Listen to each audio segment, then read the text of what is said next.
So ayan, magandang araw mga chong. Kakagaling lang natin galing doon sa Quintina.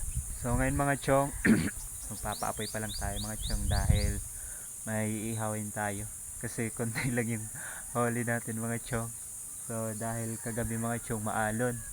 So ayan, hintayin lang natin siya mga chong na magkaroon ng apoy. So wala tayong ibang panggatong dito mga chong, kaya yung bunot na lang yung ating lulutuan sa pag-ihaw natin. Initin na muna natin yung ating kanin kasi kagabi pa yan. Ginawa na lang natin siya ng parang ganyan. Kasi dito, yan, nabibitak ang bato dito mga chong. Mahigit 5 months na to kasi. Mga chong, pag init niyan, tapos pag nagbagay na yan mga chong, tsaka natin iihawin yung ating isda. Yan ang mga chong. Titingnan natin yung ating huli kagabi. Kung hindi lang maalon mga chong, siguro nakahuli tayo ng medyo marami-rami. So yun, may nalas din tayo mga chong dahil nakagising tayo 2 AM na. Dapat pala nagising tayo mga chong mga 11, pero hindi kanaya ng ating katawan mga chong dahil doon sa ating pagsisit kahapon. So yan, hindi kinaya ng ating katawan mga chong, kaya parang nalulumpo tayo doon. Kaya nagising tayo mga chong 2 AM.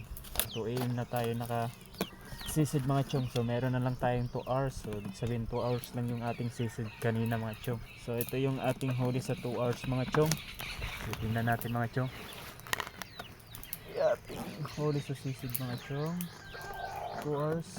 So ayan, mabuti na ito mga chong para hindi tayo magbili ng ulam. So ito na yung mga chong, yung ating 2 hours na sisid. Lapitan natin Ayan So meron tayong huli mga chong na suno mga chong.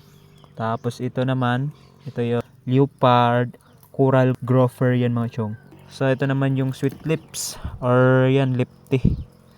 Yan mga chong. So wala tayong ibang huli, 2 sweet lips, danggit 1, tapos yan. So ihawin natin to sweet lips mga chong. Tapos yung iba asinan natin para mamaya. So ayan mga chong, yan yung ating huli sa 2 hours. So yan, umapoy na doon mga chong. Yan, nasunog na yung ating nilagay na kahoy. So ito na mga chong, no, inihaw na natin yung 2 lefty. So yan yung ating umagahan ngayon for our breakfast mga chong. So ngayon mga chong, lilinisan natin tong natira na isda mga chong. So ayan mga chong So para sa ating ulam mamaya, para hindi kasi dito mga chong, dinadaing namin yung pag meron kaming tira-tirang isda mga chong, tapos ibinibilad namin mga chong. Kapag may yelo kasi mga chong, mas better, pero wala tayong yelo mga chong. So yun yung ginagawa namin dito mga chong. Ayan, so yung natira nating isda mga chong, ginawa nating daing. So ayan, ibabad na muna natin sa asin mga chong ng siguro mga 1 oras kasi hindi pa naman mainit yung araw. So yan, hintayin lang natin siya ng 1 hour mga chong.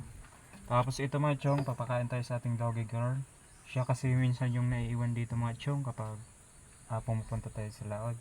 So minsan naman pag wala ako wala din siya, kung saan saan pumupunta. Ngayon pumunta na naman kasi nandito na naman ako.